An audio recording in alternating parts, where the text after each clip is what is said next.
เอาละครับคุณผู้ฟังประโยคเดียวว่าถ้าโจรบุกเข้าบ้านเจ้าของบ้านยิงป้องกันตัวได้ไหมแล้วคำตอบที่ออกจากปากนายกรัฐมนตรีของประเทศไทยทำให้ทั้งโซเชียลลุกเป็นไฟภายในไม่กี่ชั่วโมงเพราะคำตอบคือยิงในบ้านก็ไม่ได้ลองไปยิงโจรในบ้านก็ผิดอยู่ดีคำพูดนี้ถูกต้องตามกฎหมายไทยจริงหรือเปล่าและทำไมคนถึงบอกว่าถ้าใช้แบบนี้จริงคนที่สบายที่สุดคือโจรเรื่องนี้เริ่มจากเหตุการณ์วันที่ 7 สิงหาคม ปี 2569 เกิดเหตุกราดยิงที่โรงเรียนเทพศิรินทร์นนทบุรีในพื้นที่อำเภอบางกรวยจังหวัดนนทบุรีผู้ก่อเหตุเป็นเด็กนักเรียนชายอายุแค่ 14 ปีเรียนอยู่ชั้นมัธยม 3เอาอาวุธปืนสั้นของปู่ตัวเองแล้วเดินทางไปก่อเหตุต่อที่โรงเรียนพอเกิดเรื่องแบบนี้รัฐบาลย่อมต้องออกมามาตรการวันที่ 11 สิงหาคม ปี 2569 ที่ทำเนียบรัฐบาลนายอนุทิน ทามวีรกูลนายกรัฐมนตรีและรัฐมนตรีกระทรวงมหาดไทยให้สัมภาษณ์ถึงมาตรการคุมอาวุธปืนคือห้ามพกอาวุธปืนออกนอกบ้าน 100% ใครที่ไม่ใช่เจ้าหน้าที่รัฐขณะปฏิบัติหน้าที่ห้ามพกทั้งปืนและกระสุนออกนอกบ้านเด็ดขาดแม้จะเป็นปืนที่จดทะเบียนถูกต้องตามกฎหมายก็ตามเก็บไว้ที่บ้านได้อย่างเดียวนายกใช้คำว่าแค่คิดก็ผิดแล้วใครฝ่าฝืนคือจับกุมและส่งเข้าคุกสถานเดียวโดยจะขอความร่วมมือไปยังพนักงานอัยการและศาลให้พิจารณาอย่างรวดเร็วเด็ดขาดและให้คัดค้านการปล่อยตัวชั่วคราวหรือพูดง่ายๆคือไม่ให้ประกันตัวสนามยิงปืนก็ไม่มีข้อยกเว้นนักกีฬายิงปืนที่จะเอาปืนไปซ้อมต้องฝากปืนไว้ที่สนามซื้อกระสุนที่สนามนับจำนวนกระสุนให้ตรงกับสนามซ้อมเสร็จเก็บไว้ที่สนามห้ามพกออกนอกพื้นที่เด็ดขาดนายกบอกว่าอ้างอะไรไม่ได้ทั้งนั้นประเทศอื่นเขาก็ทำกันหมดแล้วบางประเทศโทษถึงขั้นประหารชีวิตท่านนายกสั่งกระทรวงมหาดไทยกับสำนักงานตำรวจแห่งชาติระงับการต่อใบอนุญาตทั้ง3ประเภทคือป .3 ซึ่งเป็นใบขออนุญาตซื้อป .4 ใบอนุญาตมีและใช้และป .12 ใบอนุญาตพกพาจนกว่าคณะรัฐมนตรีจะมีมติเป็นอย่างอื่นพร้อมสั่งให้เร่งยกร่างพระราชบัญญัติอาวุธปืนฉบับใหม่และท่านยังมีแนวคิดเปิดช่องให้คนที่มีปืนเถื่อนหรือปืนมรดกที่โอนไม่ได้เอามาคืนภายในเวลาที่กำหนดโดยยกเว้นโทษนายกบอกเองว่าไม่รู้จะใช้คำว่านิรโทษกรรมได้หรือเปล่าท่านยังเตือนประชาชนว่าอย่าไปเชื่อใครให้พกอาวุธปืนไว้ป้องกันตัวส่วนใหญ่คนที่พกปืนพวกนี้จะทำร้ายตัวเองทั้งนั้นเพราะมันเป็นของร้อนและปฏิเสธข้อเสนอที่ให้ครูพกปืนป้องกันตัวในโรงเรียนเพราะครูไม่ใช่เจ้าพนักงานและประโยคที่จุดชนวนทุกอย่างก็คือตอนที่นักข่าวถามว่าแล้วเอาปืนมายิงป้องกันตัวในบ้านได้ไหมนายกตอบว่ายิงในบ้านก็ไม่ได้ลองไปยิงโจรในบ้านก็ผิดอยู่ดีกฎหมายไม่ได้คุ้มครองตรงนั้นต่อมาบังซุปหรือนายสิริพงษ์อังคสกุลเกียรติซึ่งเป็นสสและฝ่ายกฎหมายของพรรคภูมิใจไทยออกมาช่วยชี้แจงแทนนายกว่ายิงโจรในบ้านผิดกฎหมายแน่นอนแต่โทษจะหนักหรือเบาอยู่ที่ว่าทำเกินกว่าเหตุหรือไม่รายงานของสำนักข่าวเอเชียนนิวส์ประเมินว่าไทยมีปืนในมือพลเรือนราว10 ล้าน 3 แสนกระบอกคิดเป็น 15.1 กระบอกต่อประชากร100คนในจำนวนนี้เป็นปืนจดทะเบียนถูกกฎหมายราว6 ล้าน 2 แสนกระบอกและเป็นปืนที่ไม่ได้จดทะเบียนหรือปืนเถื่อนราว4 ล้าน 1 แสนกระบอกตัวเลขนี้เป็นการประเมินฐานข้อมูลปีคศ2017ทำให้ไทยครองอันดับ1ในอาเซียนและอันดับ13ของโลกส่วนสถิติการเสียชีวิตจากอาวุธปืนบางกอกโพสต์อ้างข้อมูลปีคศ2022ระบุว่าไทยอยู่อันดับ15ของโลกมีผู้เสียชีวิต 2,804 คนคิดเป็น 3.91 คนต่อประชากร 100,000 คนประโยคที่ว่ายิงโจรในบ้านก็ผิดอยู่ดีต้องบอกว่าคำพูดของนายกประโยคนี้ไม่ตรงกับตัวบทกฎหมายไทยที่ใช้อยู่จริงในปัจจุบันประมวลกฎหมายอาญามาตรา68เขียนไว้ชัดว่าผู้ใดจำต้องกระทำการใดเพื่อป้องกันสิทธิของตนหรือของผู้อื่นให้พ้นพยันตรายซึ่งเกิดจากการประทุษร้ายอันละเมิดต่อกฎหมายและเป็นพยันตรายที่ใกล้จะถึงถ้าได้กระทำพอสมควรแก่เหตุการกระทำนั้นเป็นการป้องกันโดยชอบด้วยกฎหมายผู้นั้นไม่มีความผิดกฎหมายไม่ได้เขียนว่าลดโทษไม่ได้เขียนว่ารอลงอาญาแต่เขียนว่าไม่มีความผิดเลยและมีคำพิพากษาศาลฎีกาหลายฉบับที่ยืนยันหลักนี้มาตลอดถ้าโจรบุกเข้าบ้านมีอาวุธกำลังจะทำร้ายเราแล้วเรายิงเพื่อหยุดเขาอย่างพอสมควรแก่เหตุกฎหมายไทยคุ้มครองครับไม่ผิดคำที่ถูกต้องจึงควรเป็น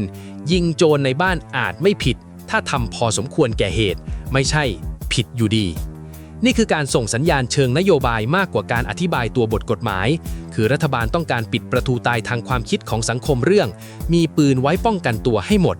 เพราะรัฐมองว่าตรรกะมีปืนไว้ป้องกันตัวคือรากของการมีปืน10 ล้านกระบอกในประเทศนี้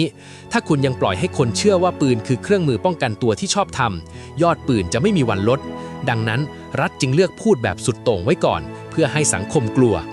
แต่ปัญหาคือเมื่อผู้นำสูงสุดของฝ่ายบริหารซึ่งกำกับดูแลทั้งกระทรวงมหาดไทยและมีอำนาจสั่งการตำรวจพูดออกมาแบบนี้ในที่สาธารณะมันไม่ใช่แค่คำพูดลอยๆแต่มันกลายเป็นแนวปฏิบัติในหัวของเจ้าหน้าที่ระดับล่างและกลายเป็นความกลัวในหัวประชาชนและนี่คือเหตุผลที่ประชาชนต่อต้านหนักมากเพราะสิทธิในการป้องกันตัวเองและครอบครัวในบ้านของตัวเองเป็นสิ่งที่คนทั่วไปรู้สึกว่าเป็นสิทธิตามธรรมชาติไม่ใช่สิ่งที่รัฐหยิบยื่นให้ชาวบ้านในต่างจังหวัดบ้านอยู่ปลายนากว่าตำรวจจะมาถึงอาจครึ่งชั่วโมงคนแก่ที่อยู่บ้านลำพังแม่ที่อยู่กับลูกเล็กคนพวกนี้ฟังแล้วเขาคิดอย่างเดียวว่าถ้าโจรถือมีดยืนอยู่หน้าเตียงตอนตี 2แล้วรัฐบอกว่าฉันแตะต้องมันไม่ได้ควรทำยังไงรอโดนทำร้าย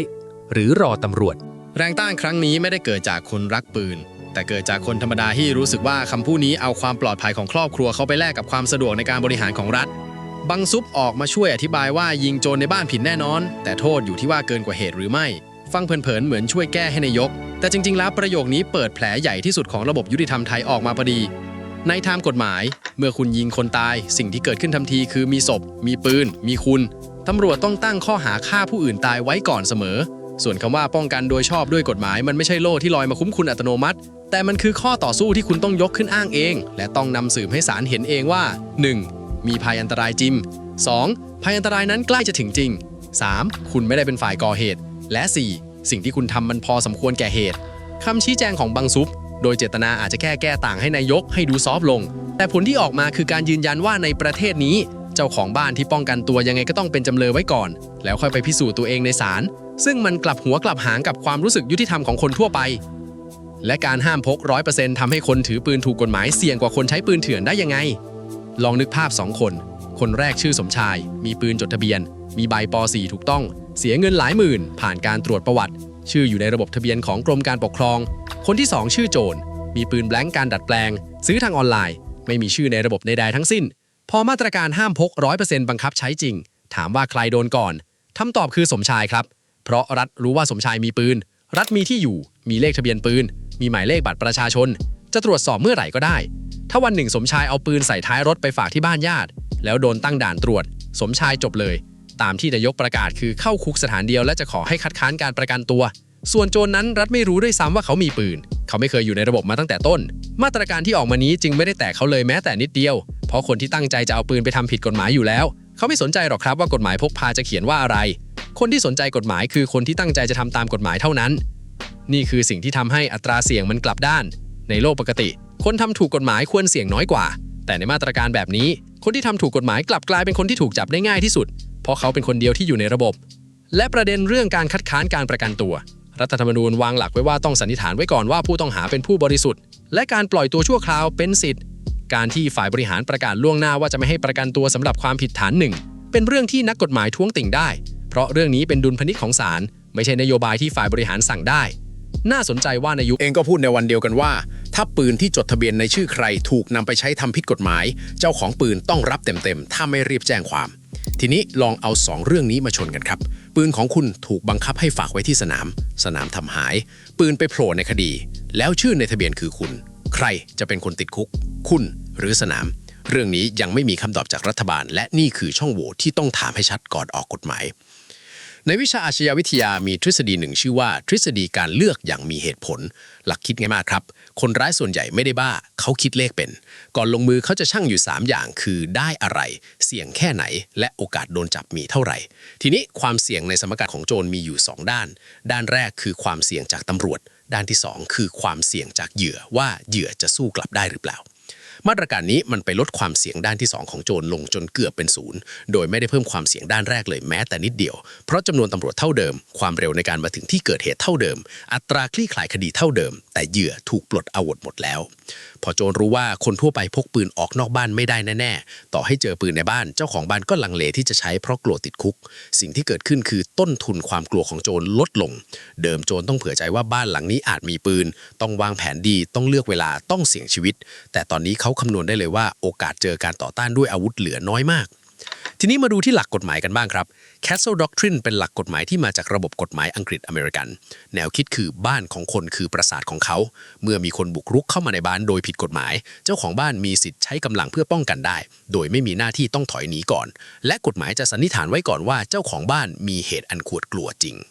ต้องแยกให้ชัดนะครับว่า Castle Doctrine ไม่ใช่ Stand Your Ground อันหลังนี้คือการขยายสิทธิ์ออกนอกบ้าน ไปที่ไหนก็ยิงได้ถ้ารู้สึกถูกคุกคาม ซึ่งในสหรัฐเองสมาคมอัยการก็เคยออกแถลงเตือนว่ากฎหมายแบบ Stand Your Ground ไปไกลกว่าหลักดั้งเดิมมาก และสร้างความสับสนอันตราย ดังนั้นถ้าไทยจะเอามาปรับใช้ต้องเอาเฉพาะส่วน Castle Doctrine เท่านั้นห้ามเลยไปถึง Stand Your Ground เด็ดขาดฝ่ายที่สนับสนุนมาตรการนี้มองว่าประเทศที่มีปืนในมือพลเรือน10 ล้านกระบอกและมีคนตายจากปืนปีละเกือบ 3,000 คนคือประเทศที่ต้องทำอะไรสักอย่างจริงๆและงานวิจัยในหลายประเทศก็ชี้ตรงกันว่ายิ่งปืนเข้าถึงง่ายความรุนแรงในครอบครัวและการจบชีวิตด้วยปืนก็ยิ่งสูงนายกเองก็ยอมรับว่าถูกวิจารณ์นักและยืนยันว่าจะดูคุณค่าทางการค้ามากกว่าสังคมที่มีแต่ความรุนแรงไม่ได้ซึ่งในแง่เจตนาคงไม่มีใครเถียงว่าอยากให้เด็กปลอดภัยสิ่งที่ต้องย้ำให้ชัดที่สุดคือณตอนนี้ทั้งหมดนี้ยังไม่ใช่กฎหมายที่มีผลบังคับใช้มันคือคำสั่งฝ่ายบริหารและแนวนโยบายบวกกับคำสั่งให้ไปเร่งร่างพระราชบัญญัติอาวุธปืนฉบับใหม่ซึ่งกฎหมายหลักที่ใช้อยู่ยังเป็นฉบับปี 2490 และการจะแก้ต้องผ่านสภาต้องผ่านการรับฟังความเห็นดังนั้นใครที่เห็นต่างยังมีเวลาส่งเสียงในชั้นนี้